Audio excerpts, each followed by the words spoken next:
Feito por Elas, o podcast que discute o protagonismo das mulheres no audiovisual. Oi, gente, eu sou Isabel Wittmann. Eu sou Estefânia Amaral. Eu sou Camila Vieira.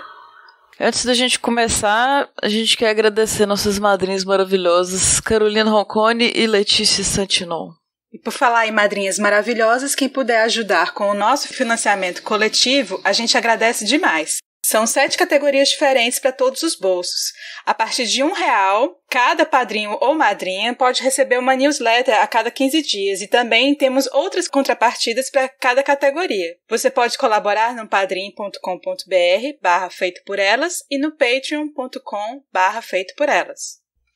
Bom, e como nós avisamos no nosso último programa, o dia 25 de julho é o dia do escritor, e por isso a gente decidiu dedicar o mês todo de julho a filmes adaptados de livros escritos por mulheres e também cinebiografias de escritoras. Esse primeiro programa nós vamos começar com As Horas, que é dirigido pelo Stephen Daldry, e é adaptado do livro com o mesmo nome, do Michael Cunningham. Antes da gente começar essa conversa, a gente gostaria de fazer um aviso de gatilho. Essa história, ela trata de depressão e de suicídio, e nós vamos falar sobre esse tema durante o programa. Então, fiquem avisadas e avisados. E, bom, o filme, ele entrelaça a história de 3 mulheres. A primeira é a escritora Virginia Woolf, é por isso que nós optamos, escolhemos esse filme para fazer esse episódio, que é interpretada pela Nicole Kidman, e ela tá no interior da Inglaterra em 1923. A segunda é a Laura, que é vivida pela Julianne Moore, que é uma dona de casa em Los Angeles em 51, e que tá lendo o livro Mrs. Dalloway, da Virginia Woolf.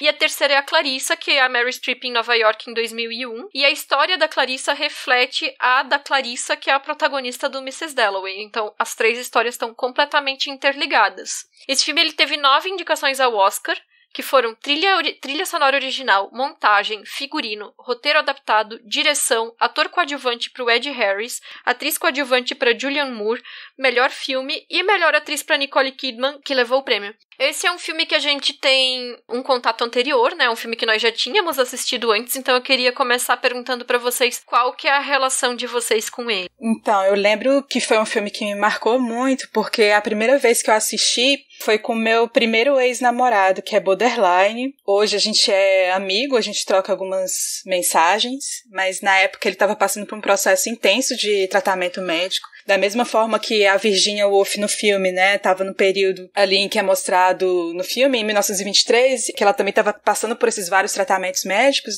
Só que para esse meu ex-namorado, ele se identificou mais com o personagem do Richard. E aí, pelo fato dele ter esse transtorno, eu passei a me interessar muito por casos de pessoas que sofrem de depressão, Passei a acompanhar alguns grupos de apoio. E aí eu já tinha ouvido falar da Virginia Woolf pelo histórico psíquico dela. Ela foi diagnosticada na época com um transtorno bipolar, Inclusive, teve uma dificuldade de diagnóstico, Porque, enfim, era uma dificuldade imensa, tratamento médico sobre esse assunto, E aí, só depois é que eu vim descobrir a literatura dela, começar a ler os textos, dela. E aí, assim, pra quem é borderline, geralmente existe uma confusão com o diagnóstico de transtorno bipolar. É um diagnóstico um pouco difícil de se definir e também é muito difícil para as pessoas que apoiam, pessoas que têm esse tipo de transtorno. Então, foi um filme muito importante para refletir um pouco sobre esse assunto e eu sinto que mesmo que com essa campanha do Setembro Amarelo, que sempre tem, para discutir, depressão, discutir suicídio, a gente ainda fala muito pouco sobre esse assunto e menos ainda sobre o que o cuidador pode fazer para ajudar. Na época que eu assisti o filme, eu me identifiquei muito com o Leonard, naquela cena da estação, que o Leonard é o marido da Virginia Woolf, e naquela cena da estação. Eu chorei muito quando eu vi aquele desespero dele, aquela angústia dele, que ele baixa a cabeça e dá a impressão de que ele vai chorar, e aí ele retoma ali. E era a mesma coisa que eu sentia, sabe? Nessa relação que eu tinha com esse meu ex. E aí, revendo o filme, esses dias, bateu muito forte essa mesma sensação de impotência, de querer ajudar, mas ao mesmo tempo sentir que tudo aquilo que eu estava fazendo na época era errado, não era o suficiente.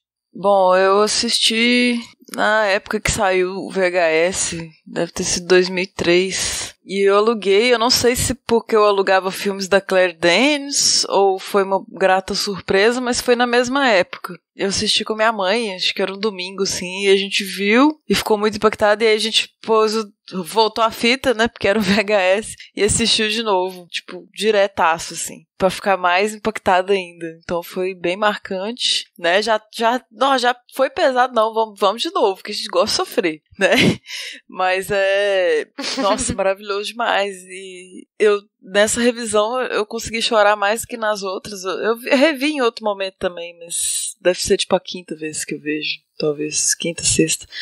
E como eu terminei de ler o livro ontem e revi, foi a vez que eu mais fiquei emocionada, porque as conexões ficaram mais claras, assim. Então o filme é um vinho, assim, ele só fica melhor com o tempo. Perfeito. Bom, eu vi esse filme no cinema, né? Eu localizei no meu diário. Quando eu vi ele foi no dia 6 de março de 2003. O ingresso de estudante era R$2,50. Saudades.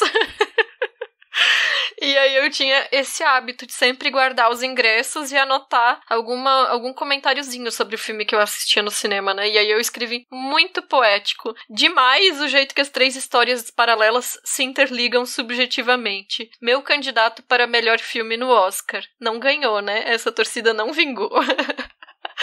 E eu me lembro, então, que eu vi no cinema e que eu chorei muito, assim. Chorei desesperadamente, eu saí completamente descabelada e acabada daquele cinema, assim. Porque eu não tinha lido na época nada da Virginia Woolf, eu não conhecia essa história dela, mas eu me identifiquei muito. A Camila mencionou essas questões de saúde mental e eu, na época... Digamos que eu não estava nos meus melhores momentos de saúde mental há alguns anos já, e alguns anos depois desse filme continuei assim, né? Então, bateu. Foi aquele filme que bateu emocionalmente mesmo, assim, de identificação com as narrativas dos personagens. E aí, só que eu fiquei meio obcecada com esse filme. Eu fui atrás de ler o livro às horas, eu li o Mrs. Dalloway depois de ter visto. Eu já não morava mais com os meus pais nessa época, mas aí quando meu pai comprou um aparelho de DVD, o primeiro DVD que eu comprei foi o As Horas. Porque por muito tempo ele foi o meu filme preferido, que hoje, colocando em retrospecto, talvez não fosse uma boa ideia ficar tão fixada em um filme que reforçasse tanto a forma como eu me sentia, vamos dizer, naquele momento, né? Mas eu acho que justamente por isso, porque era como se o filme me entendesse, assim, entendesse a minha situação e as minhas emoções naquela época, e eu me colocava nele. Fora que, assim, não é nem só a questão emocional do filme, é um ótimo filme, né? Então, a gente vai falar sobre isso no programa, né? Então, assim, sobre a história do filme, né? A gente tem essas 3 mulheres, elas estão presas em rotinas distintas, né? Todas elas estão deprimidas em alguma medida, estão com a saúde mental abalada também. E elas questionam certos aspectos da vida delas, né? Então, as 3 mulheres, elas também não têm a sexualidade definida na trama, mas elas são colocadas, assim... Tem pistas, né? Elas são colocadas como potencialmente bissexuais, pelo menos é o que fica subentendido, né? Na história. E o diretor cria esses paralelos visuais entre elas... Então tem cenas delas deitadas na cama com essa sensação de inanição, de impotência. As 3 também fazem aquelas abluções, se lavam, se arrumam para sair do quarto, que é aquele momento de escolher sair, escolher encarar o mundo lá fora, né? O figurino das 3 usa as mesmas cores, então são tons terrosos de marrom pontuados com os azuis. Tem essa comunicação visual entre as 3 também. E aí, assim, são 3 mulheres protagonistas, mas tem uma presença masculina que também é bem importante na trama. Tem o Leonard, né, que é o marido da Virginia Woolf, mas ele aparece menos, né, em uma cena que é chave, que a gente vai mencionar, mas o personagem masculino mais importante na trama é o Richard, que é interpretado pelo Ed Harris, como eu falei, indicado ao Oscar, né, também. Ele é amigo da Clarissa, ele tá doente por causa da AIDS, né, e depois a gente descobre que ele é o filho da Laura nos anos 50, né, isso é revelado meio que mais pro final da história, né, então ele testemunhou o que era uma vida de fachada, né, que a mãe dele tava ali sempre escondendo a dor dela, escondendo uma parte de um aspecto da vida dela, e o Richard é muito potente, assim, eu acho, como personagem. Tem uma hora que ele fala assim que ele queria ter escrito sobre tudo, mas ele não conseguiu, e pra mim aquilo ali dói de verdade, que é essa sensação de a pessoa querer abraçar o mundo e sempre vai ter uma limitação, né, e no caso dele essa limitação é talvez a própria doença, né, o fato de ele estar definhando ali, né. Quando ele fala aquilo, assim, é um desejo impossível, né? Porque escrever sobre tudo e tal, mas ele escreveu um livro gigante durante 10 anos. Então eu acho que falar que ele não conseguiu, assim, não sei, eu acho que aquilo era tudo possível dele, né? E é impossível para as pessoas lerem, na verdade, porque a gente nota o filme inteiro um incômodo de todo mundo, tipo, nossa, aquele calhamaço, um capítulo só falando de esmalte, então só a Clarissa que demonstra gostar disso, talvez por uma coisa do ego, né, das lembranças dela, ele falar tanto dela, né, mas ele escreveu o máximo que ele deu conta e foi pra ele, né? Porque as pessoas têm dificuldade de lidar com aquele livro. Eu concordo com a Esther. E eu li recentemente, né, o livro do Cunningham, e essas histórias dessas 3 mulheres, elas são narradas de forma paralela, né? Cada capítulo, ele tem o nome de uma personagem, então é Senhora Dalloway, Senhora Brown e Senhora Wolfe, o que não quer dizer, né, que cada capítulo seria o ponto de vista delas, mas é um livro que vai apresentando um pouco do cotidiano da vida dessas personagens de forma intercalada. E aí eu acho que o filme consegue resolver muito bem isso com a montagem. Logo na sequência de abertura, que eu acho maravilhosa, você vê essas rimas visuais, né? As 3 deitadas na cama, depois tem um momento das flores e elas se acordam, né? Eu acho que fica bem interessante como que se dá esse paralelo entre essas vidas, né? Por essas rimas visuais. Eu gosto muito da montagem do filme. Eu não sei se eu gosto muito do despertador tocando logo no início, porque é no início, nessa abertura, que você vai ver o título do filme, as horas, né? E aí eu acho que usar o despertador pra, de certa forma, induzir uma certa leitura apressada do título ou do romance, eu acho um pouco complicado, porque, na verdade, as horas não são as horas cronológicas, né? Mas o tempo do escorrer da vida. Ou seja, é aquilo mesmo que a Virginia fala sobre a personagem que ela criou, né? A Senhora Dalloway. É a narrativa de um dia na vida dessa mulher, mas é uma vida inteira. Né? E eu acho que o filme conta isso, né? Um dia na vida dessas mulheres que nada mais é do que a vida inteira delas, dentro de um dia. Então, assim, é uma outra dimensão do tempo que não é o tempo cronológico. Perfeito. Eu não li o livro do Cunningham, né? Eu li o da Virginia tardiamente, Miss Dalloway, e é impressionante o que ela faz, assim, realmente é inovador, porque é um narrador onisciente e são muitos personagens, não são só os que estão no filme, né? Na verdade são outros personagens, né? Porque o Cunningham recriou ali, misturou tempos diferentes, obviamente ela não faz um livro, né, futurista, enfim, ela não fala de lá na frente como é que vai ser, ela fala da história nos anos 20 da personagem dela, e ela faz uma introdução falando sobre isso, assim, ela que pensou mesmo, como tá no filme, que a personagem deveria se matar. Então, e tem essas diferenças, assim, né, tipo, a Elizabeth, que seria a filha da Clarissa com Richard, ela não existe no filme. No caso, a Julia, né, é um pai misterioso, desconhecido, que eu acho excelente, acho maravilhoso colocar isso no futuro. Eu acho muito simbólico nessa introdução já as flores, né? Porque elas estão na primeira frase do livro, né?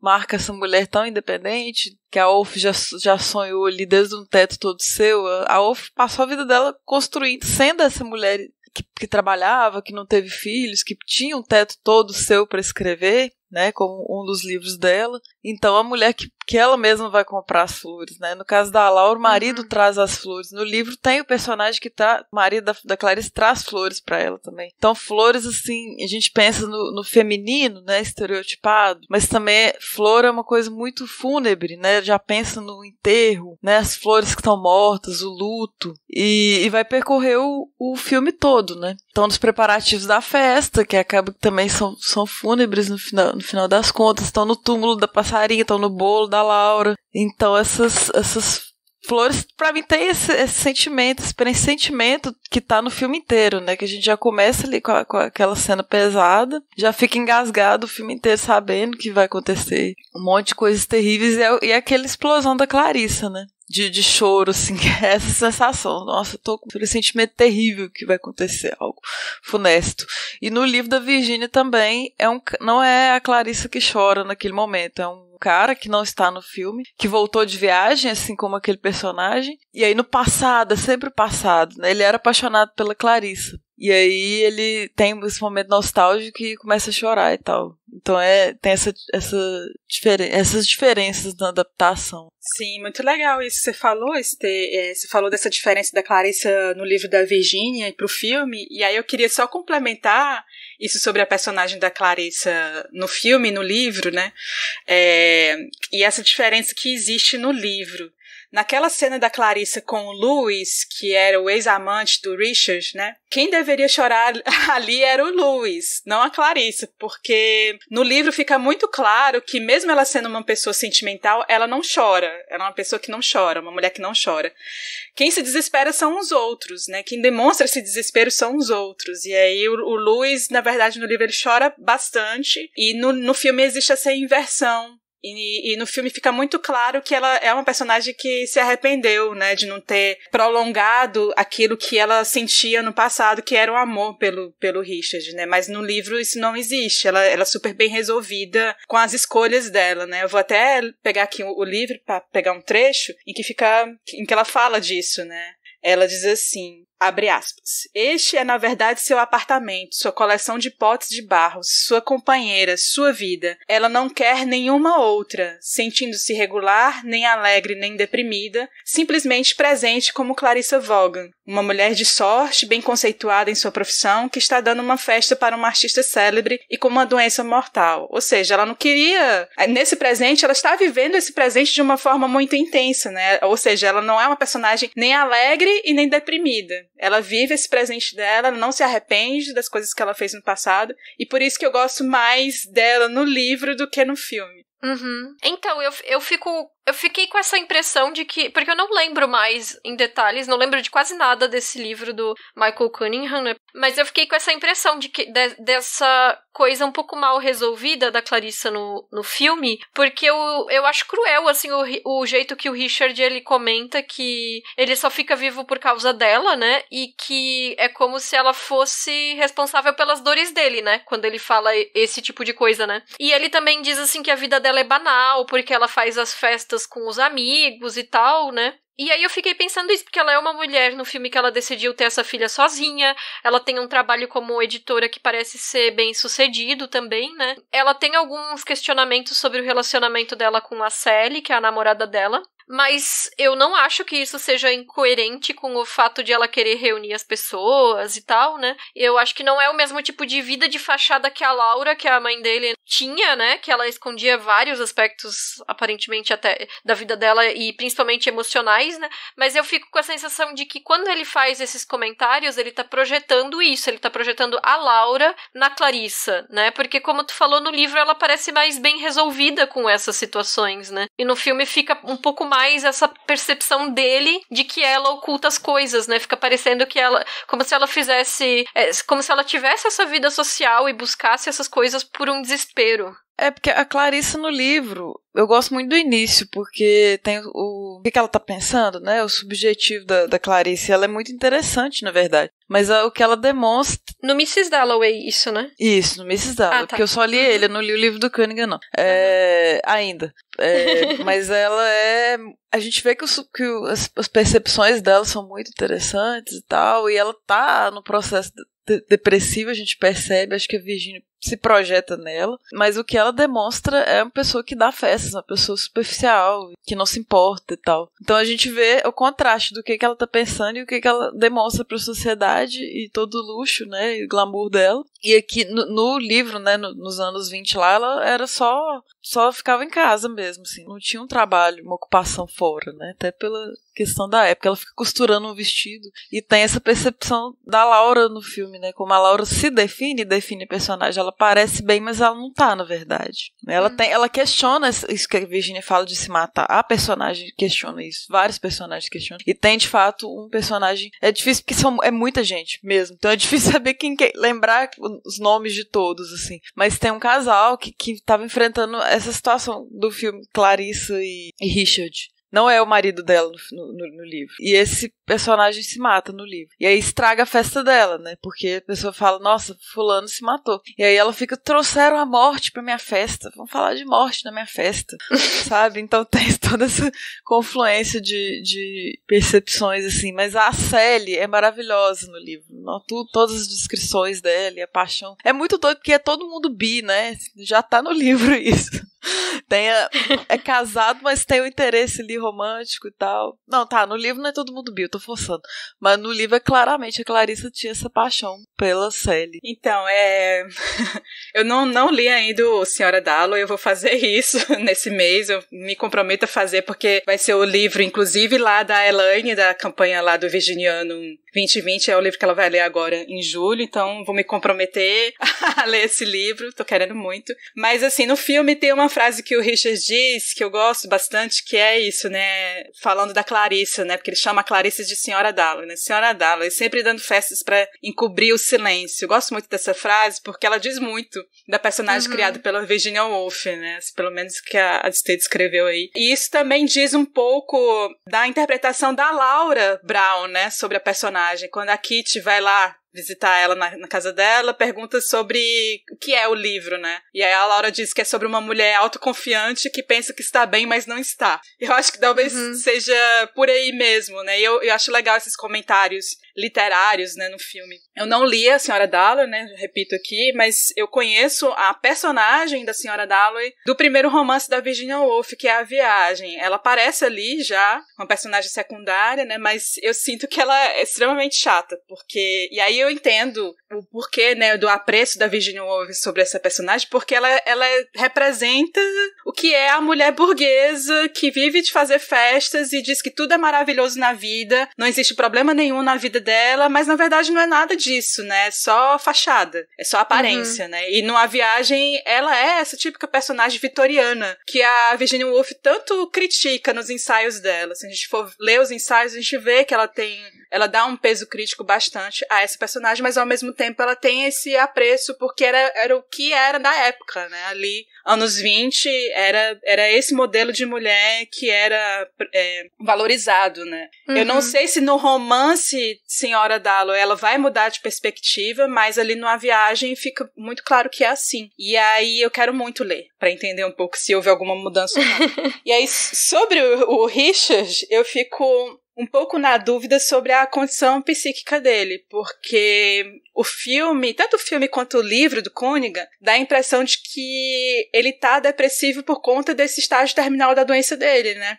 E é uma coisa que ele não consegue suportar. Eu não sei se em outro momento da vida dele, e aí tem essas lembranças, né, de infância com a mãe dele, eu não sei se era uma coisa que ele já pensava com muita frequência antes de ter esse estágio terminal da doença, sabe? Me pareceu que esse estado de depressão se desencadeou, né, a partir da doença. Sim.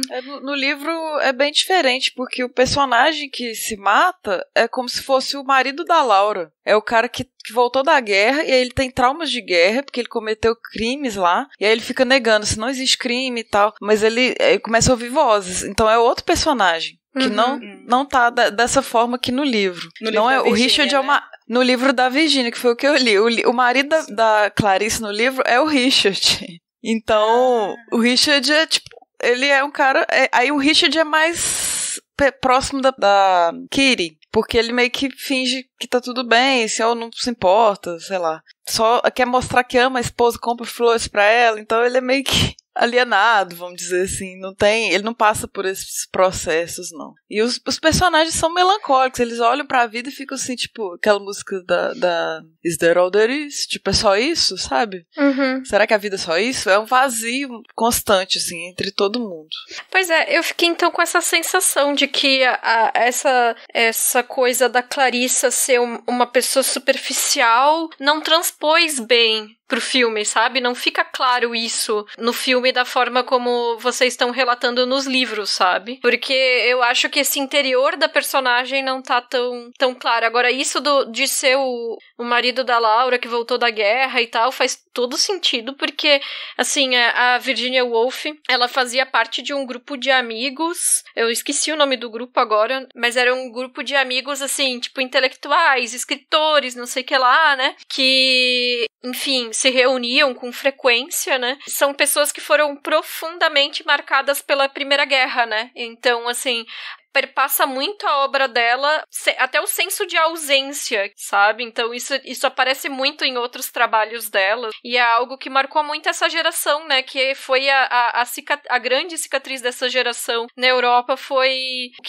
a Primeira Guerra. Faz total sentido ter esse marco, assim, dessa ausência e até um luto, né? Um luto geracional que eles lidaram, né? No livro tem muito isso da guerra, só que é muito perturbador a forma como se lida com isso, ou não se lida. Uhum. Porque eles falam assim, os mortos e tal, e a gente tem que estar feliz, né? Porque a gente não morreu, e eles morreram. Uhum.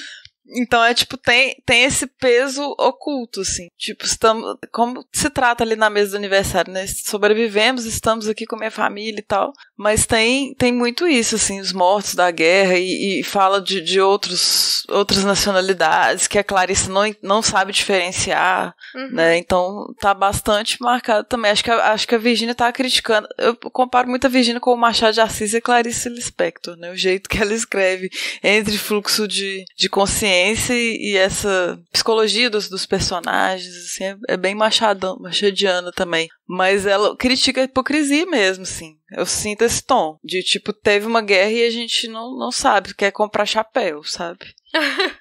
Uhum. É nessa vibe. Tem um livro dela que é o Alfarol, que é basicamente isso. Metade do livro é em um ano X e a outra metade é em outro ano, a mesma família se reunindo na mesma beira-mar, do lado de um farol. E aí, assim, a grande diferença que tem, fora a passagem de tempo, é tipo quem não tá lá por causa da guerra, sabe? Então é o silêncio e a ausência. Muito forte isso. Uma coisa que eu queria destacar do filme, né, do As Horas é, gente, esse elenco. A gente já falou várias vezes aqui como que nos últimos anos, por causa dos blockbusters e franquias e filmes de super-heróis, Hollywood não faz mais esses filmes médios, que eram esses dramas que eram indicados ao Oscar, né? É muito raro ter esse tipo de filme. E aí quando a gente pensa como que juntaram todas essas atrizes e esses atores pra uma produção dessa, que era uma produção que não era um blockbuster, né? Era um filme comercial, mas não era um filme de enorme bilheteria, né? E eu lembro que na época muita gente reclamou do Oscar da Nicole Kidman porque falaram que a prótese do nariz dela ganhou por ela. Eu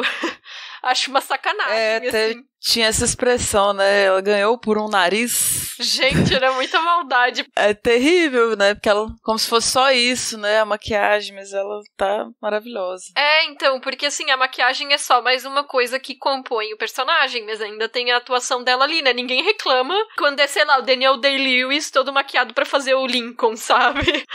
Mas assim, eu fui dar uma olhada e era um ano bem difícil esse Oscar, porque ela tava concorrendo com a própria Julianne Moore por Longe do Paraíso, não pelo As Horas. Eu não saberia entre quem escolher, porque eu da época obviamente torceria pela Nicole Kidman, porque As Horas era meu filme preferido, mas Longe do Paraíso, Todd Haynes hoje é um dos meus diretores preferidos, né? E tinha a Salma Hayek no Frida, que a gente já falou, né? A gente já tem um programa, né, sobre o Frida.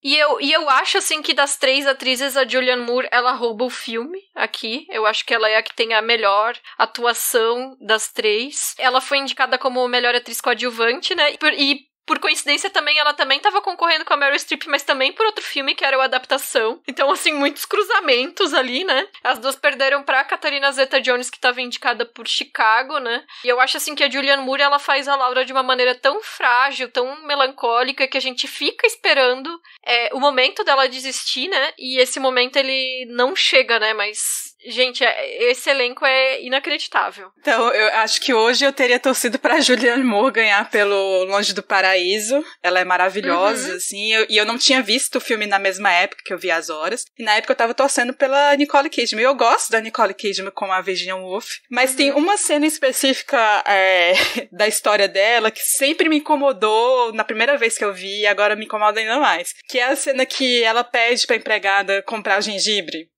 Porque ali tem um tom de indisposição e de soberba dela, da personagem da Virginia Woolf, construída também pelo livro do Koniga, e essa cena tem lá, só que ela tem um desdobramento maior, que eu fico me questionando se a Virginia Woolf da vida real era capaz de fazer isso de fato, sabe? Porque a gente lê, assim, pelos próprios ensaios dela, principalmente do Profissões para Mulheres e outros artigos feministas e Mulheres e Ficção, e a gente percebe que ela é muito crítica a essa soberba, né, que vem dos vitorianos, e parece que naquela cena ali ela se reduz a isso, sabe? E aí é uma cena que é feita com aquele corte violento daquelas carnes ali na cozinha pelas empregadas, então eu me incomodo muito com aquela cena, mas é uma cena que também tem no livro, e eu fico pensando assim, nessa construção do Koniga sobre a personagem da Virginia. Acho que tem um equívoco aí. E, enfim, acho que também não é um problema da atriz, né? Acho que é um problema de construção da personagem ali. Que é algo que é colocado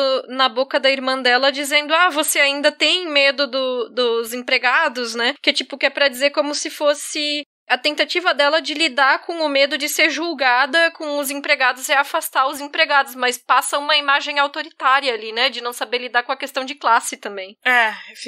Eu achei bem complicado de ver. E aí, na cena da estação, apesar de eu me identificar muito com o Leonard ali, eu acho que ela... E aí é diferente também o tom, né? Que existe no livro do Koniga. Que ali existe uma explosão e parece que ela consegue articular muito bem esse discurso, de uma forma muito racional, de uma forma muito segura sobre o que ela tá passando, né, sobre a doença dela. E eu vejo que, sim, né, é uma cena que é claramente montada pra ganhar o Oscar. Eu lembro que na cerimônia exibiram essa cena, mas na vida, a Virginia, ela sempre tinha muitas dúvidas, né, sobre o estado mental dela, assim. Então, aquela cena é um pouco deslocada do que é a Virginia, né, e apesar de, assim, eu entendo que é uma cena que é muito importante pelo fato de tocar nessa grande questão que o filme aborda, que é, assim, né, não se pode ter paz evitando a vida, né? Acho que é uma frase que ela fala ali no final, mas o tom dessa cena no livro, ele parece ser mais verossímil do que no filme, né? E existe uma docilidade maior na relação entre os dois, que no filme não tem muito, assim. É meio agressiva a cena, né? E pensando, assim, no que você falou, também parece um pouco que ela vai agir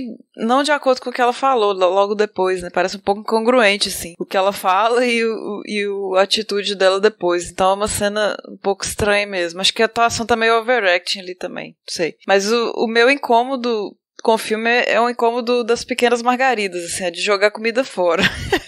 Eu fico bem nervosa, porque quando rola um negócio... Gente...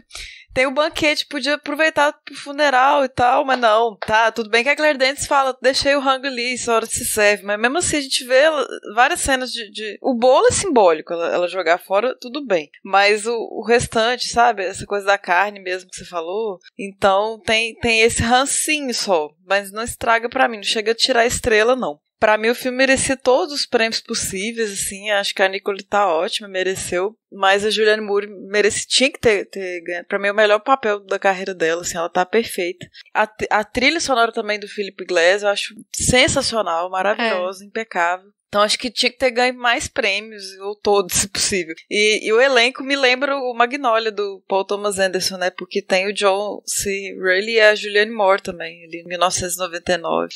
É outro filme que eu amo muito, Magnolia. Chicago acabou abocanhando naquele ano, né? Nossa, essa cena do discurso dela na plataforma do trem pro Leonard, né, que tu comentou, Camila, eu acho muito bom quando ela diz ali que não se pode encontrar a paz evitando a vida, né, acho que é uma fala muito marcante, assim, no contexto de como a personagem tá retratada ali no filme. Eu acho curioso também, porque... Isso que tu falou do Leonard ali, porque o filme, ele não... Eu não sei, tem alguma coisa no retrato dele que eu acho destoante, porque ela fala que ninguém poderia ter sido tão feliz como os dois, e como que o Leonard foi importante pra ela, assim, nesse sentido de o apoio constante ali na vida dela, mas ao mesmo tempo ele parece um personagem que é colocado de uma maneira meio distante, assim, e às vezes até justamente sem essa compreensão, quando ela diz que vai sair pra dar uma caminhada, e ele faz um comentário assim, eu seria uma pessoa mais feliz se eu pudesse sair pra caminhar no meio do dia. Parece que é um negócio, sei lá, um descaso, né? E a expressão... Você não tá trabalhando, né? Ele tem uma irritação, né? Porque eu acho que ali, se a gente for ver um pouco a história deles dois, né? E como é que se deu esse cuidado, ele passou realmente muito tempo, assim, tentando colaborar essa coisa da editora, né? Que eles foram pro campo, ele abriu uma editora, né? Pra fazer com que ela pudesse, de certa forma, se ocupar com isso. Tem uma certa irritação pelo fato de ela, assim, o estado mental dela escapar sempre da possibilidade de cuidado dele, né, assim, claro, né, e é difícil claro. Isso, né, porque ao mesmo tempo que você faz de tudo pra cuidar, ao mesmo tempo você também acaba sendo agressivo, né, com esse excesso de cuidado. E aí por isso que eu falei, assim, que eu me identifiquei muito com ele, porque era sempre nesse limite, assim, de fazer alguma coisa e achar que tava sendo invadindo muito o espaço, tava sendo muito excessivo e tava sendo agressivo também, a recuar, ao mesmo tempo você recua, e aí também é problemático, porque é como se você não estivesse cuidando. E eu acho que o filme demonstra um pouco isso, apesar de ele ser um personagem muito secundário.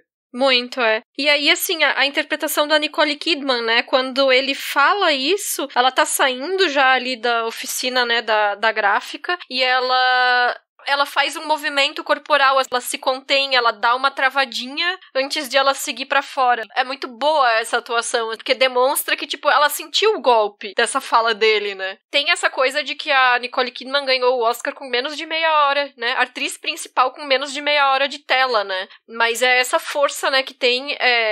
Por mais que a gente goste mais aí da personagem e da atuação da Julianne Moore, da Laura, né? Mas a cola das narrativas, né? É a história da Virginia Woolf, né? Que liga isso, né? E essa história da Virginia Woolf ali no filme, ela é apresentada até visualmente como essa coisa de uma pulsão de morte constante, né? Então tem a sequência que ela tá retratada ao fundo, na profundidade de campo, né? Quando as crianças pegam o passarinho morto e aí ela olha o passarinho morto nos olhos, né? Tem a rosa, Esther falou ali das flores, né? Tá enquadrada entre os dois, né? E é uma cena assim que é tipo uma comunicação entre os dois, é tão triste, é tão doce, apesar de ser essa coisa da morte, né? E o Leonard, ele fala isso, né? Que parece que ela tá que ele tá sempre pra perder ela, e ela diz que parece que ela tá sempre pra se perder também, né? Então é ruim pra pessoa que tá perto, e também é ruim pra própria pessoa, né? Essa sensação de que tá sempre perto de um abismo que tá sugando ela, né? E eu só acho estranho que o filme mostra essa relação com o Leonard, mas ele omite a bissexualidade dela e a relação dela com a Vita, né? Sackville West, que também era escritora, né? E que inspirou o Orlando, né? Acho estranho, acho interessante que eles tenham criado essa narrativa dela do casamento com o Leonard como uma coisa totalmente exclusiva. Mas, na verdade, eu não achei que ocultou, porque tem a cena do beijo, né? Ela beija a irmã.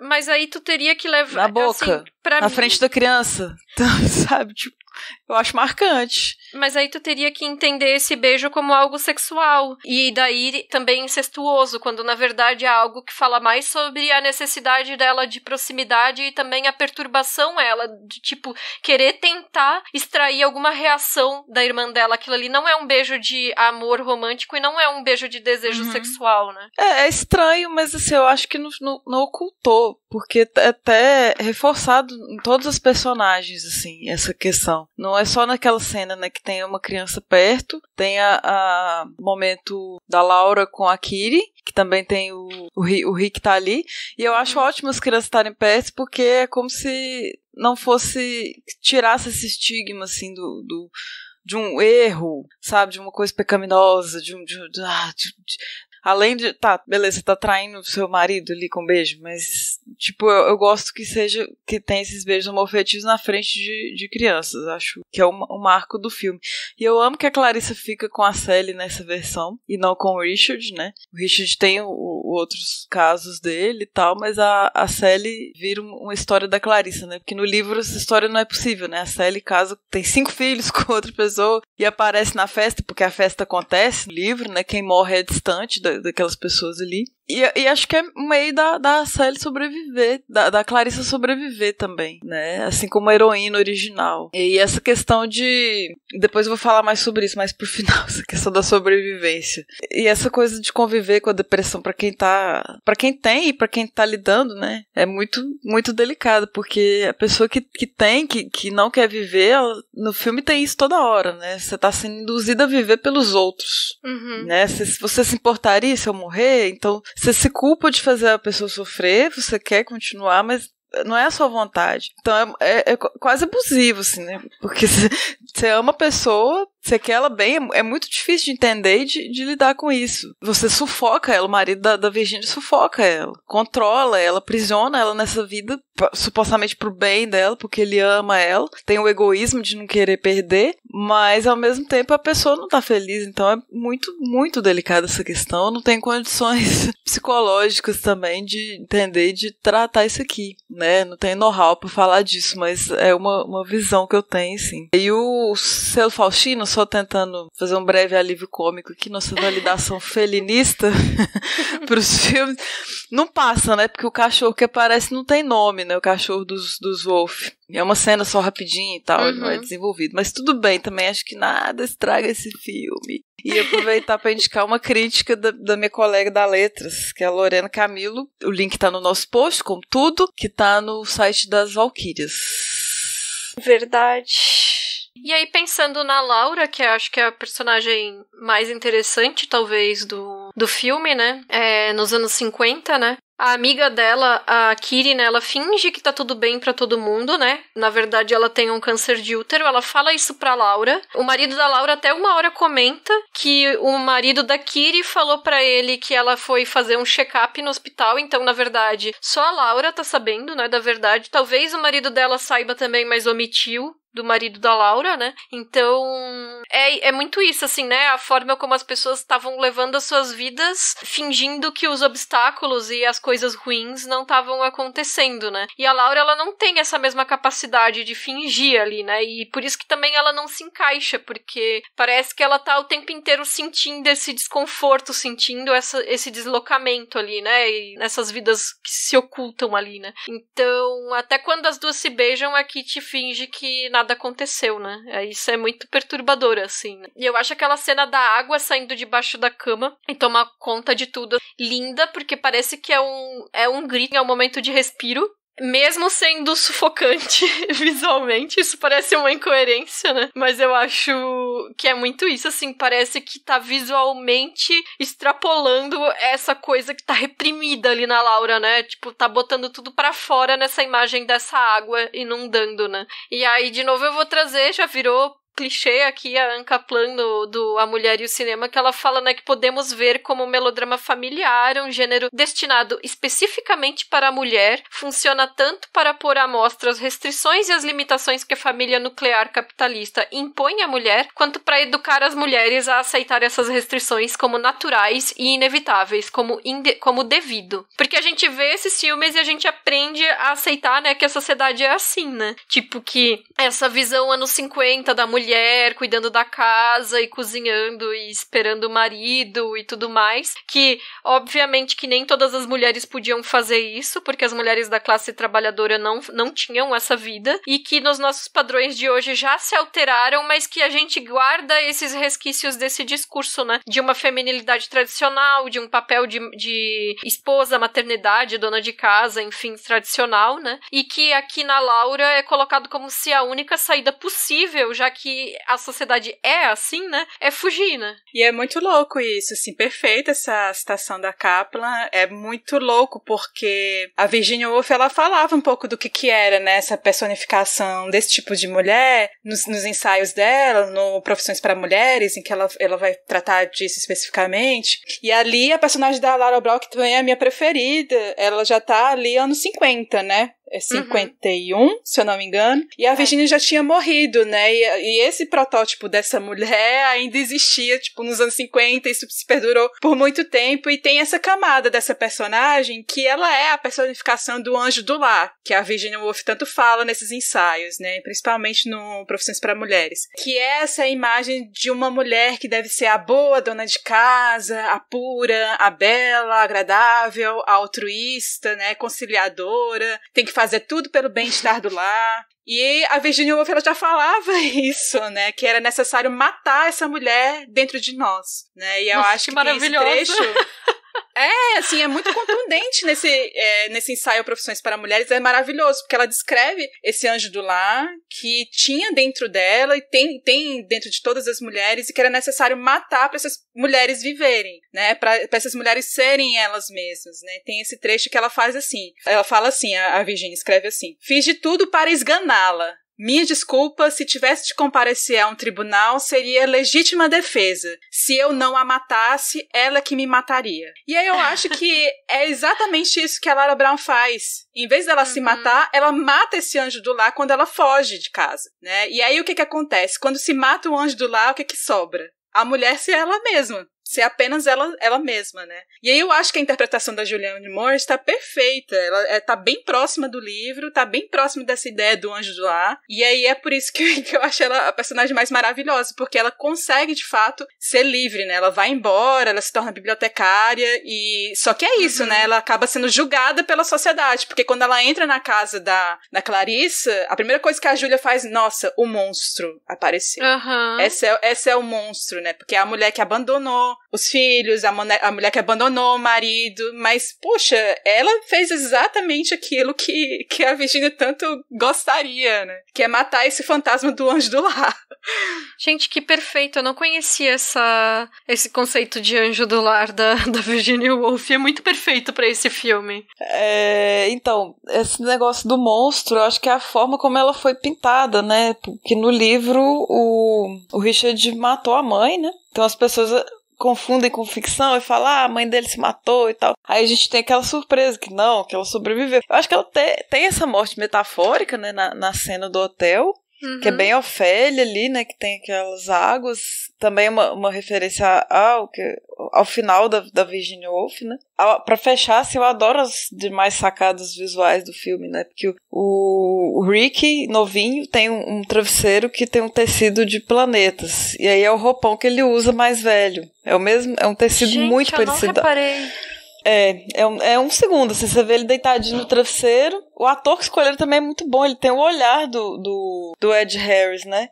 E aí ele tá deitadinho naquele travesseiro de plano. Eu tinha um colchão que era com a estampa parecida. E aí ele, mais no fim da vida, ele tá com um roupão que é aquela estampa do travesseiro. Então, pra associar os dois, eu acho perfeito isso, do figurino mesmo, né, essa escolha. Mas em todos os casos, né, todas essas mulheres, assim, eu acho que tem esse contraste, né, sempre tem uma morte em vida para elas, né? No caso, a Laura seria continuar como esse anjo do lar, né? Nessa família que ela não sente, ela conseguiu matar isso, ela conseguiu fugir, nem sempre se consegue. Aqui tem as três mulheres conseguem, né? No filme, o cara não consegue, mas a Virginia não, né? Porque a morte dela seria muito mais complexa que isso, ela não consegue. E apesar de ser, mesmo que não seja um motivo claro essa morte, né? Ou que pareça trivial, tipo, tem saudade de Londres, essa nostalgia do passado que a Clarissa convive o tempo todo, né? Essa dificuldade da Laura de fazer um bolo. É sempre uma morte em vida que elas estão lidando ali e conseguem fugir ou não, né?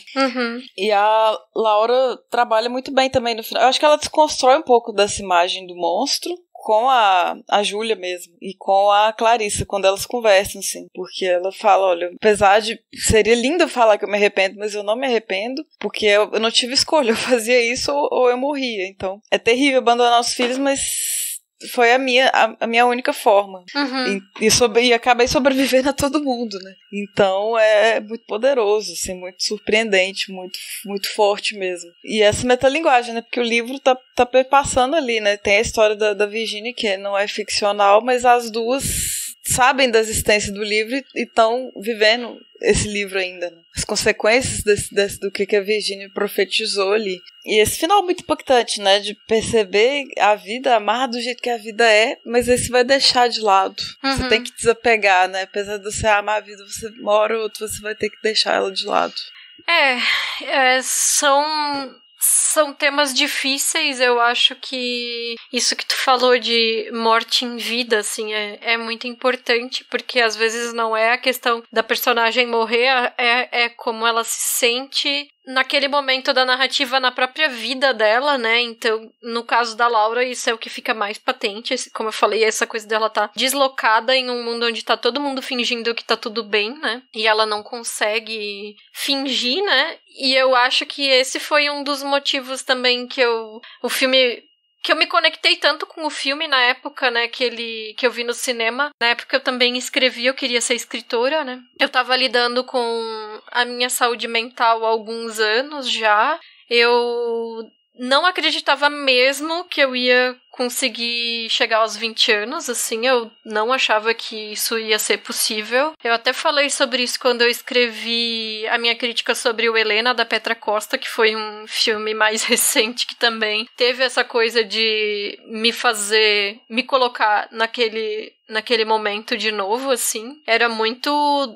dolorido esse período, assim, e escrever era uma coisa que me ajudava a lidar com as coisas que eu sentia, assim. Só que acabou virando um círculo vicioso, porque, tipo, eu precisava sentir a dor pra conseguir escrever, então nunca acabava, né, porque escrever me deixava bem, mas eu precisava estar mal pra poder escrever, mas eu precisava escrever porque escrever era o que me alimentava. Então, eu tinha essa coisa com a arte, né, porque a arte doía, mas doía bom, me deixava bem, me fazia me sentir viva, então tanto o que eu fazia quanto o que eu consumia de arte tinha esse papel pra mim, e eu acabei optando por parar de escrever, né, pra conseguir lidar com isso tudo. Quando eu tinha uns 23 anos, aí eu fiz essa escolha de não escrever mais literatura, né, tipo poesias e crônicas e contos.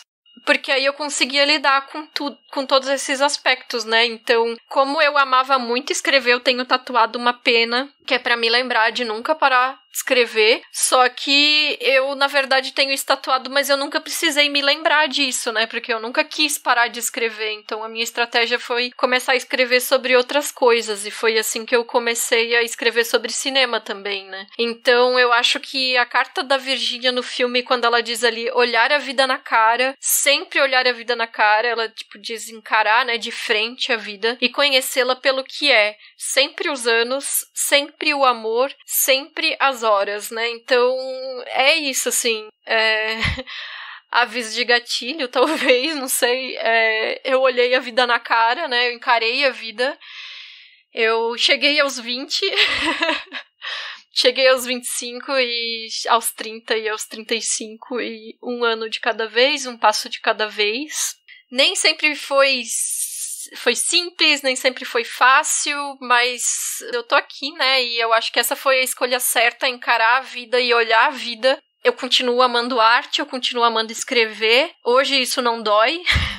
Hoje isso, pelo contrário, é o que me alimenta, mas não do jeito que me alimentava antes. Isso não alimenta dor, alimenta realmente a vontade de viver. Eu continuo amando esse filme. Eu não preciso sentir essa conexão com as personagens. Eu não preciso me ver na Virginia Woolf para ter essa conexão com o filme. Ele é bom porque ele é uma obra de arte linda. Ele é bom porque ele transmite bem essas emoções e cria a nossa conexão com essas narrativas das personagens e com os aspectos visuais, enfim, que são tão intensos nele. Apesar dos pontos que a gente levantou aqui hoje, ele continua sendo 5 estrelas pra mim, porque se eu não desse 5 estrelas, eu ia estar traindo o meu eu de 17 anos, porque pro meu eu de 17 anos anos esse filme significou tanto, mas eu fico muito feliz de estar aqui, né? E eu fico muito feliz de a gente poder ter isso, assim, poder compartilhar conversas e escritas e artes e conversas e escritas sobre artes, assim, porque realmente a arte é um negócio que sustenta as pessoas em aspectos que são muito mais subjetivos do que podem parecer num primeiro instante. A arte é um negócio que salva mesmo. Nossa, ficou muito bonito esse final, Isa. Muito, muito mesmo. Fechou. Maravilhoso. Fechou. Muito bonito. Obrigada. Foi meio difícil. Eu acho que o filme tem uma coisa positiva no final das contas, sabe? Porque fala de suicídio, mas eu acho que ele tem um... Mas eu acho. Porque quando coloca a carta dela, apesar da Virgínia não ter feito isso, mas quando coloca ela dizendo olhar a vida de frente, sabe? Tipo, encarar a vida, é isso, sabe? Tipo, encarar a vida também é uma escolha, né? Não é que vai ser fácil, mas ainda estamos aí, né? Igual você disse. Então acho que o filme tem essa coisa positiva mesmo. O livro do Cunningham também termina de uma forma super positiva. Termina de uma outra forma, porque no As Horas termina com a Virgínia, né? A frase lá da Virgínia. E o livro do Cunningham termina Clarissa convidando a Laura pro jantar. Ela, na verdade, ela não joga fora as coisas. Ah, que bom. Não joga, pelo no livro menos ela não ali. joga. E aí tem uma parte super bonita que ela fala disso, assim. É assim, ó, tem um trecho que ela fala assim: sim, pensa Clarice, está na hora deste dia acabar. Nós damos nossas festas, abandonamos nossas famílias para viver no Canadá, nós nos digladiamos para escrever livros que não mudam o mundo, a despeito de nossos dons e de nossos imensos esforços, nossas esperanças mais extravagantes. Vivemos nossas vidas, fazemos nossas coisas, depois dormimos. É simples assim, comum assim. Alguns se atiram da janela, outros se afogam, tomam pílulas, muitos mais morrem em algum acidente e a maioria de nós, a grande maioria, é devorada por alguma doença ou, quando temos muita sorte, pelo próprio tempo. Existe apenas isto como consolo, uma hora, em um momento ou outro, quando, apesar dos pesares todos, a vida parece explodir e nos dar tudo o que havíamos imaginado, ainda que qualquer um, exceto as crianças e talvez até elas, saiba que a essa seguir-se-ão inevitavelmente muitas outras horas, bem mais penosas e difíceis. Mesmo assim, gostamos da cidade, da manhã, e torcemos, como não fazemos por nenhuma outra coisa, para que haja mais. Caralho, que lindo! Que lindo! Gente, que lindo. Nossa, bom demais. Isso tá onde, Camila? É no livro do Cunningham. É o final? As Horas. Não é, assim, é um pouco antes do final. Aí depois que ela narra isso, ela convida a Laura pra jantar. E eis aqui a própria Clarissa, não mais a senhora Dalloway. Não há mais ninguém para chamá-la assim. Aqui está ela, com mais uma hora pela frente. Venha, Laura, ela diz. Está tudo pronto. Aí termina assim. Que lindo! Lindo. Gente, então vamos seguir o Feito por Elas nas nossas redes sociais, Twitter, Instagram, Facebook, Letterboxd, avalie no iTunes ou no aplicativo de sua preferência. E além do site do feed, os programas estão disponíveis no Spotify, no Deezer e no YouTube. Todos os filmes e as referências que a gente faz ao longo do programa estão com os links no post. E também mantemos um grupo no Telegram. Para acessar esse grupo, é só clicar no link no post do programa. E o nosso próximo programa vai ser sobre o filme Emma, com ponto final. Eu não entendo porque tem esse ponto final no título. Que é a adaptação desse ano do livro da Jane Austen e é dirigido pela Autumn the Wild.